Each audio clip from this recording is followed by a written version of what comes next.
ज्ञानञ्जनशलाकया चक्षुरुन्मीलितं येन तस्मै श्रीगुरुवे नमः। जय श्री कृष्ण चैतन्य प्रभु नित्यानंद श्री अद्वैत गदाधर शिवसदि गौर भक्त वृंद।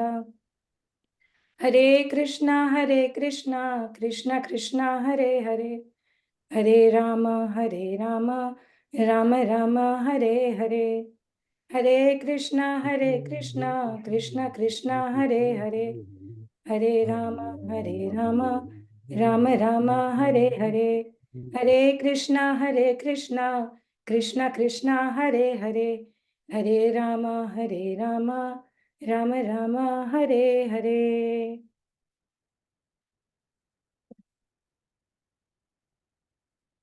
I welcome everybody to the Saturday morning Śrīmad-Bhāgavatam class. So far, we have looked at how Nārada Muni has received the confidential knowledge from the sages. And when he receives, he's able to understand, in the last verse, he's able to understand how clearly under the influence of energy, there is an influence of energy, but Lord Śrī Kṛṣṇa is the creator and maintainer and the annihilator of everything. And by knowing that, one can return back to Godhead and personally meet him. So that was the exciting bit. So let's see what happens next. So we are reading from Śrīmad-Bhāgavatam, chapter 5, canto 1, chapter 5, text 32. Etat samsuchitam brahmam tapatraye chikitsitam yad ishware bhagavati karma brahmani bhavitam. Let's do it one more time. Itat samsuchitam brahmam tapatraye chikitsitam yad ishware bhagavati karma brahmani bhavitam. Word to word. Itat, this much. Samsuchitam, decided by the learned. Brahman, O Brāhmaṇa Vyāsa. Tapatraye, three kinds of miseries. Chikitsitam, remedial measures. Yat, what? Ishware, the supreme controller. Bhagavati, onto the personality of Godhead. Karma, one's prescribed activities. Brahmani, onto the great. Bhavitam, dedicated. Translation and purport by His Divine Grace A.C. Bhaktivedanta Swami Srila Prabhupada. Srila Prabhupada ki jai. Would anybody like to read the translation?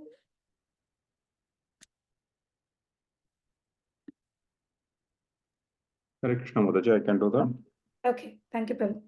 O Brāhmaṇa Vyāsadeva, it is decided by the learned that the best remedial measure for removing all troubles and miseries is to dedicate one's activities to the service of the Supreme Lord Personality of Godhead, Śrī Kṛṣṇa. Prabhu, can you also go on reading the purport, please? Yeah. Sri Nārada Muni personally experienced that the most feasible and practical way to open the path of salvation or great relief from all miseries of life is to hear submissively the transcendental activities of the Lord from the right and bona fide sources. This is the only remedial process. The entire material existence is full of miseries. Foolish people have manufactured out of their tiny brains many remedial measures for removing the threefold miseries pertaining to the body and mind, pertaining to the natural disturbances and in relation with other living beings. The whole world is struggling very hard to exist out of these miseries, but men do not know that without the sanction of the Lord, no plan or remedial measure can actually bring about the desired peace and tranquility. The remedial measure to cure a patient by remedial treatment is useless if it is not sanctioned by the Lord. To cross the river or the ocean by a suitable boat is no remedial measure if it is not sanctioned by the Lord. We should know for certain that the Lord is ultimate sanctioning officer, and we must therefore dedicate our attempts to the mercy of the Lord for ultimate success or to get rid of the obstacles on the path of success. The Lord is all-pervading, all-powerful, omniscient, and omnipresent. He is the ultimate sanctioning agent of all good or bad effects. We should, therefore, learn to dedicate our activities unto the mercy of the Lord and accept him either as an impersonal Brahman, localized Paramatma, or Supreme Personality of Godhead. It does not matter what one is. One must dedicate everything in the service of the Lord. If one is learned scholar, scientist, philosopher, poet, etc., then he should employ his learning to establish the supremacy of the Lord. Try to study the energy of the Lord in every sphere of life. Do not decry him or try to become like him or take his position simply by fragmental accumulation of knowledge. If one is an administrator, statesman, warrior, politician, etc., then one should try to establish the Lord's supremacy in the statesmanship. Fight for the cause of the Lord as Sri Arjuna did. In the beginning, Sri Arjuna, the great fighter, declined to fight, but when he was convinced by the Lord that the fighting was necessary, Sri Arjuna changed his decision and fought for his cause. Similarly, if one is a businessman, an industrialist, an agriculturalist, etc., then one should spend his hard-earned money for the cause of the Lord. Think always that the money which is accumulated is the wealth of the Lord. Wealth is considered to the goddess of fortune, Lakshmi, and the Lord is Narayana, or the husband of Lakshmi. Try to engage Lakshmi in the service of the Lord Narayana and be happy. That is the way to realize the Lord in every sphere of life. The best thing is, after all, to get the relief from all the material activities and engage oneself completely in hearing the transcendental pastimes of the Lord. But in case of the absence of such an opportunity, one should try to engage in the service of the Lord, everything for which one has specific attraction, and that is the way of peace and prosperity. The word samsushitam is the stanza in all significant. One should not think for a moment that the realization of Narada was childish imagination only. It is not like that. It is so realized by the expert and erudite scholars, and that is the real import of the words samskruchitam. Thank you, Prabhu. Thank you. Initially, I was thinking of breaking up this purport and then discussing it. But then this purport is so beautiful. Prabhupada has written it so beautifully. And I thought if we read it at one go, we'll understand. It is such a complete purport in itself. Now, this verse, when I was reading the translation, it particularly reminded me of the solution-based approach that we used to study when we used to analyze problems in the subject marketing. So there is a problem and there is a solution. What is the problem? The struggles and the miseries, the troubles in life. And we are stuck in this situation life after life. What is the root problem? We are trying to lord it over. We are misusing the free will that has been given to us. And what is the solution? Again, Nārada Muni gives solution in this translation itself. He says, dedicate one's activities to the service of the Supreme Personality of Godhead, Śrī Kṛṣṇa. And how do we do that? So if we have money, then we direct our money towards Lord's activities. And there are many other, we don't have to give up our dharma, but we have to continue doing our dharma, but direct our activities by keeping Krishna in the center. And what do we get in return? What's the opportunity? We are going to go back to Godhead. So it's a simple problem and a solution. And in the solution, we have the opportunity. And the threat is we may be stuck in this human life. In this, in lifetimes after lifetime, we'll be stuck in the material world. And that's the threat. So let's break up this translation. The very first thing it is said over here is, O Brāhmaṇa Vyāsadeva, it is decided by the learned. It says it is decided by the learned. And then in the purport, Srila Prabhupada says, Nārada Muni has personally experienced that the most feasible and practical way. So we can see over here, if we look at the Bhagavad Gita Shloka, chapter 10, text 10, Tesham satata yuktanam bhajatam priti purvakam dadami buddhim yogam tam yena mam upiyantite. To those who are constantly devoted to serving me with love, I give the understanding by which they can come back to me. So we can see over here that Sri Nārada Muni is personally experienced. He has personally experienced the most feasible and the practical way by devoting himself to the devotees of Krishna. So it's almost like when a patient goes to the doctor, how do we understand, how do we decide which doctor to go to if we have something serious, serious concern? How do we decide that? Do we decide based on the exhaustive study that the doctor does on the patient, or the exhaustive knowledge that the doctor has on the symptoms that a patient is suffering from? Do we study all of that when we decide our doctor, or what is the basis? How do we decide which doctor to go to? Anybody online would like to share? What's the experience? How do they decide which doctor to go to? Hare Krishna Mataji. Yes. We take a reviews from the other person who have visited the doctor. Yes, exactly. So that's the patient's primary faith. And the primary faith comes by seeing whether other patients, like Mataji said, who took doctor's opinion, are cured from the disease or not. And then we also look at from our experience, the prohibitions and the prescriptions that they have given. Have they worked? Did I get any relief in the past or no? So over time, as we've been studying Śrīmad-Bhāgavatam, over time we have established the position of Nārada Muni. He's a doctor. So we have to now naturally trust our doctor, Srila Nārada Muni. And it is the transformative aspect of Krishna consciousness which authenticates the whole process, right? Like Srila Prabhupada always said, the proof is in the pudding. So we have to completely trust Srila Prabhupada. And we must trust the remedial measure that has been given to us in this. So this remedial measure has been decided by the learned. So we have to trust this remedial measure completely.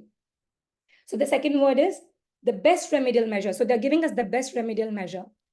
And the scientific definition of remedial measure is lessons that we learn from an accident, injury, or some sort of damage, no matter how devastating, and because it helps us to develop it gives us a chance to take steps to prevent similar incidents from happening in future again. So we are taking steps to avoid all the devastations that has already happened, right? So Nārada Muni says, what's the word that we used here? Tapatrai chikitsitam, which means, chikitsitam means treatment. And by the grace of Guru, he could understand that he is in this condition, material condition, suffering from the threefold miseries, and he's uselessly wasting time for material comforts for economic development.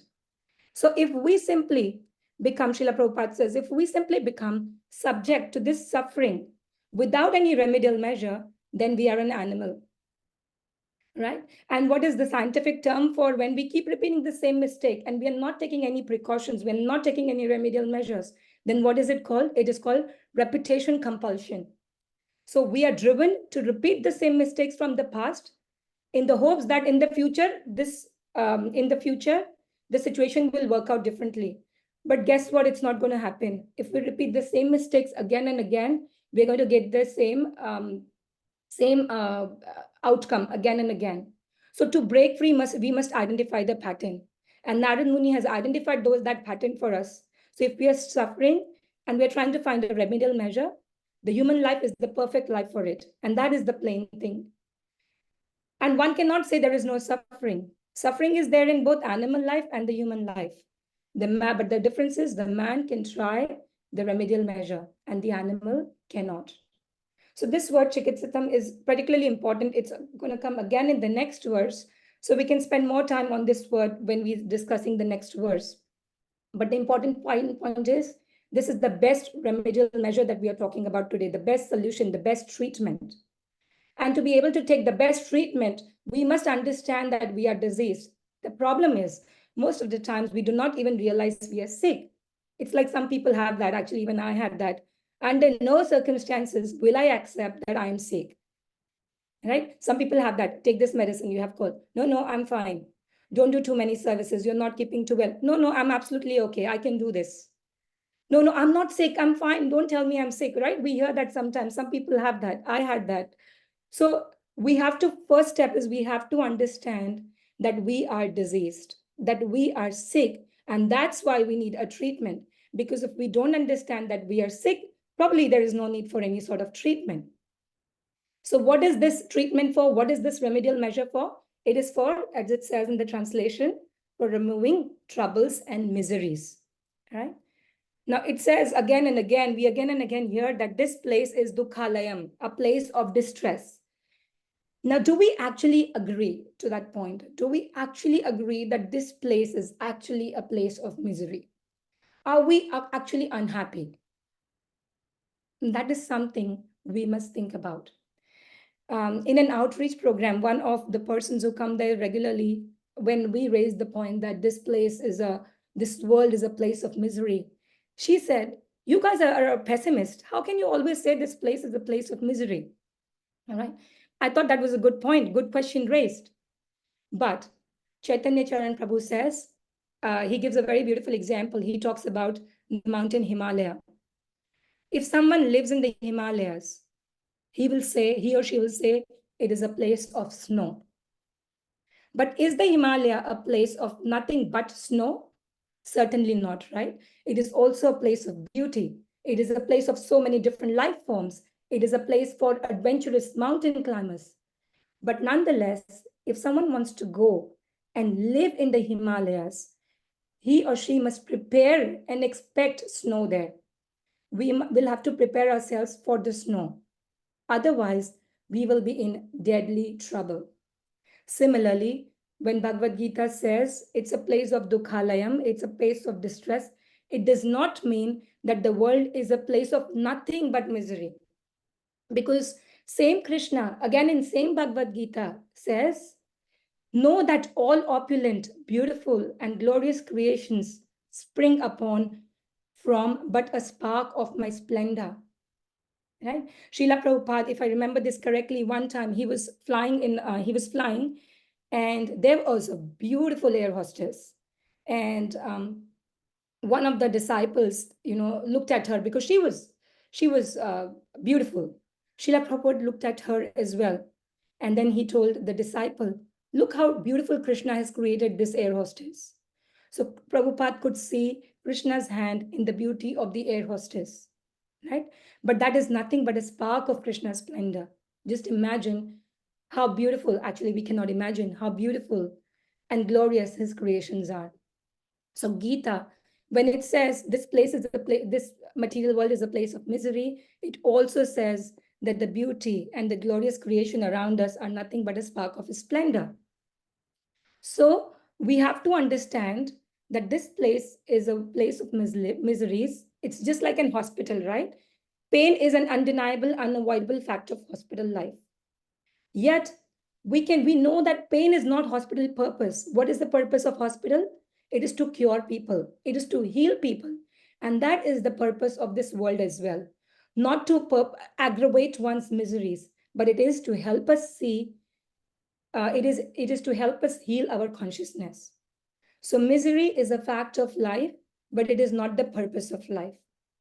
Right? The purpose of life is, what does it say in the translation? It says, the purpose of the life is to dedicate one's activities to the service of the Supreme Personality of Godhead, Śrī Kṛṣṇa. That is the purpose of life. It talks in the different ways of how we can dedicate our life to Śrī Kṛṣṇa, how we can do that, how we can dedicate different activities. So we, for example, Srila Prabhupada has given us the 4 regulative principles. And as soon as we start practicing Krishna consciousness, when we start practicing those 4 regulative principles, initially it might seem too strict of a demand. But as soon as we start practicing Krishna consciousness, we experience some sort of deeper happiness, right? And then what happens is, when we experience that deeper happiness, we are happy to give up the lower pleasures of life. And that automatically happens. I still remember that initially when we actually never decided we want to give up onion and garlic. We never decided that. It was just that eventually so happened, we started offering all of our bhoga, right? When we started offering that to the lordships, automatically we started cutting down on the onion and the garlic. And one fine day, I opened my shell, where I used to keep onion and garlic, and there was a big plant growing out of the onion. And that's when, Sanatan and myself, we decided, okay, we no longer have to buy onion and garlic, because it was a very natural progression for us. So we don't have to give up the lower pleasures in life. The friendships that are not required will go away. Things that are not required in our life will go away, and that will happen very naturally. So does that mean that our miseries will all start to vanish when we take up this process of Krishna consciousness? Does anybody online would like to answer that question? Does that mean the miseries will start to vanish when we take up this process of Krishna consciousness? What is your understanding? Hare Krishna, Mataji. I think the miseries will still be there, but our approach, how we look at them and how we react to them, it will change. Yes, wonderful. Thank you, Bhavmai Mataji. Anybody else would like to add anything to that? Okay, that's it. She gave the perfect answer. That's why we had nothing to add to that. So it's not like by some magical arrangement, Krishna is going to take all the problems away from our life. No, that's not going to happen. But by some magical arrangement, what's going to happen is our life, devotee's life, becomes much more peaceful because of our inner connection with Krishna himself. That will bring peace. The worldly things will keep going up and down. That's not going to change. So even though problems will be there, we have to lead or direct our activities to the Lord. And what happens when we do that? It's almost like if you have ever seen a stone that is stuck in the river, the water keeps flowing to the stone. The water keeps flowing to the stone, trying to go below, trying to go above, trying to go everywhere. And eventually what happens is the stone dissolves, but the water never gives up. Eventually that stone dissolves and the water can flow easily, but the water never gives up. So similarly, in our life as well, we don't have to give up our dharma. Like it says, we have to continue doing our dharma. But we have to do that with our one-pointed attention, our dedication to Krishna. And what's going to happen is the miseries are going to dissolve. It's going to become much more peaceful. And everything, it's so much emphasis over here has been laid by how everything is sanctioned by Krishna. Every little thing is sanctioned by Krishna.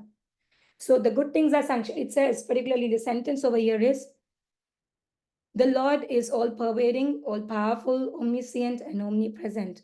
He is the ultimate sanctioning agent for all good and bad effects.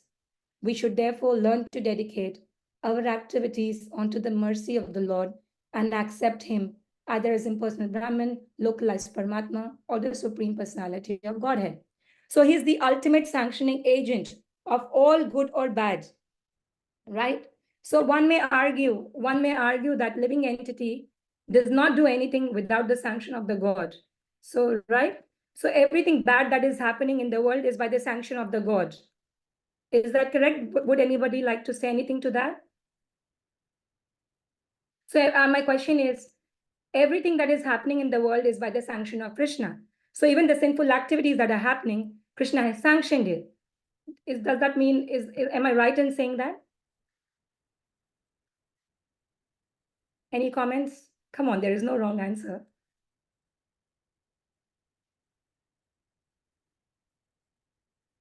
Hare Krishna, Mataji. Hare Krishna. Yeah, Mataji, I also think the same way. Like we start seeing Krishna's hand in everything, Yes. anything good and bad happening, and because it's been sanctioned by Krishna. And then I also see this, as a way to grow in spiritually. So Mataji, if I'm doing something wrong, say example, I steal something, is that sanctioned by Krishna as well? Because everything is sanctioned by Krishna? There is a free will, I have been told. Yes. Yes, that's exactly what I was getting to. So Krishna does not sanction the sinful activities that we are doing. So how does free will work? Would anybody like to add? Let's make it a bit interactive. Would anybody like to say how does the free will work? In every walk of life, you have two decisions. One is your conscious decision, another is unconscious decision. What decision he is making is your free will. So, for example, in our life, we can go to Krishna conscious, or we can go to a material world and drink in a pub. So that all depends on you, what decision you make in your part of your life. So Prabhu, is going to the pub sanctioned by Krishna, or that is not sanctioned by Krishna? To me, it's a decision made by an individual consciously, whether he wants to go to a pub or a Krishna conscious place. Okay. So So Anybody? unless you're married, these things don't apply. Yeah, then Home Minister takes the place. That's a different thing. Anybody But- else would like to add anything to the free will and how we understand the concept of free will in our lives? Hare Krishna Mataji. Hare- I've heard from Chaitanya Charan Prabhu that, when we come down, it's like, like we've seen how a cow is tied to a middle point and then there is a rope. So when they are like, in a farm, so they have their own space, but they're plying the fields, they are tied to a rope. So the rope can extend to a certain level. So that's, we've got our own space or our own field from a free will perspective, and it is up to us how and where, till what level we can go in terms of plowing that field. And that's, when it comes to bad things, it is our free will. It is not really, it's not driven by Krishna as such, or he's not telling us. He's just observing inside, but it is us that who are doing wrong activities as part of that free space that we have got from Krishna to decide if we want to go, 1 kilometer or 2 kilometers in that free field. But yeah, it's not that he's asking us or he's sanctioning us to do that. Yes. Okay. Okay, I'm going to just share with you all a little conversation that Srila Prabhupada had with one of his disciples. So again, the disciple was kind of asking the same sort of question. So if I'm desiring for certain sinful activities, does that mean Krishna is sanctioning it? And Prabhupada said, Krishna does not sanction. Then the disciple asked, then how is it going on? Then Srila Prabhupada said, if we keep on insisting on something, then what happens is Krishna says, all right, do it at your own risk. You rascal, you will not hear me, right? You will never hear me. I've been telling you again and again, don't do it. But if you still want to do it, then do it at your own risk. So our free will is sanctioned by Krishna, but like everybody has been pointing out, that our actions are we have to face the repercussion for our own actions. But the free will is sanctioned by Krishna, right? And then Krishna, in a very disgust ways, approves of things that we are doing. He does not want us to do those things, but in disgust, he approves of those things, but it is at our own risk. There's a disclaimer. The asterisk sign that we never read in anything, any of the products, right? How we eat the chips without, there was jelly. My kids love jelly. So I got this jelly packet. So it was vegan jelly packet and it was really cool. Then in asterisk mark, it said, eating this jelly may cause very harmful effects to your children's brain cells. And I gave that away, I just threw that away because we don't want anything like that to happen. So there are asterisk marks even here as well. So when we want to do things that are not sanctioned or which are not particularly right, we have to bear our own risk. Right. So in this particular verse, I'm going to end with what I started with. There is a problem, there is a solution. The problem was the struggles with miseries. We are stuck in this life after life. The root problem is we are trying to lord it over.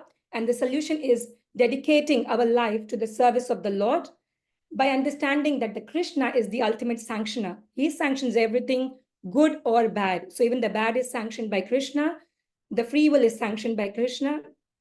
And what is the opportunity? The opportunity is going back to Godhead, like it said in the last verse as well. We personally go and see him. And what is the threat? If we don't follow this, the threat is we'll be stuck in this life cycle again and again. With that, I would like to end today's text number 32. If you have any questions, comments, or reflections, please feel free to share them. It's Saturday, I'm sure a few minutes up will be okay. So does anybody have any comments, questions, or reflections from this particular purport that Srila Prabhupada has given? There's one pastime where Srila Prabhupada, one couple came to Srila Prabhupada and they said, our marriage is not working, so can we divorce? And Prabhupada said, no, there's no divorce in Vedic terminology. And he just explained them why, they should just try to live together. The next time Prabhupada came after a year, and the same couple came to Prabhupada, and they said, Prabhupada, it's not working out, we want divorce. Prabhupada said, okay, go and take divorce. And then the disciples asked Prabhupada, Prabhupada, if it's not allowed in Vedic terms, why did you, sanction the divorce? He said, I know that they will do even if I say no. So by me not permitting and they again going for divorce, they'll be committing one more sin of Guru Avagya. So he said, it's better that I give them sanction and then just they go ahead with their lives. So when we understand these rules and regulations and what we hear also from senior authorities, we should actually meditate and understand the context and how the application also takes place. Otherwise, there's a danger of misapplying a principle or applying a wrong principle in a wrong context. Yes. Thank you so much for sharing. That is so relevant. That pastime is so relevant to today's purpose as well. Thank you. Anybody else? Hare Krishna, Mataji. Hare Krishna, Prabhu. So, we read this knowledge and we hear that what we have to do is to surrender our activities and the fruits of our activities to be used in Krishna's service. But Arjuna is saying that my mind is being carried away like the wind. And often the desire to commit sinful activities comes from previous karma. So the fruit of committing sinful activities is the desire to commit more sinful activities. And in this sense, often we need the association of devotees, and we need to rely on the advice and influence of other Vaishnavas and the spiritual master to guide us. We need to be able to intimately share our difficulties and challenges with another devotee so that we make the right decision. Yes. Thank you, Prabhu. That is such an important point because a lot of times we rely on our own experience and our experiences are very limited. And we've got senior Vaishnavas whom we can trust in our congregation itself. And we should be able to share our problems or our thoughts with them. Sometimes having those discussions are so important. At least I've realized in my own personal life that it has only made me a better person. There's obviously a lot of scope of improvement still, but I can say that, they're helping me, the senior Vaishnavas around me, my Shiksha Guru, everyone's helping me become a better person. But that happens only by sharing. And that sharing is very important. Thank you so much, Prabhu, for sharing that important point. Anybody else? Okay, if not, have a blissful Saturday. We will see you again tomorrow we'll see you this evening at the Hare Krishna temple in Burbank from 5 p.m. onwards. And then we'll see you again tomorrow morning for Śrīmad-Bhāgavatam class at the temple itself at 7:30 a.m.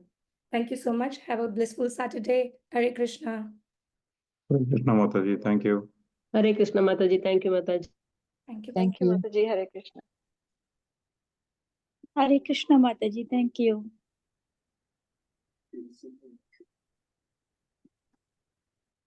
And in Kenya, scientists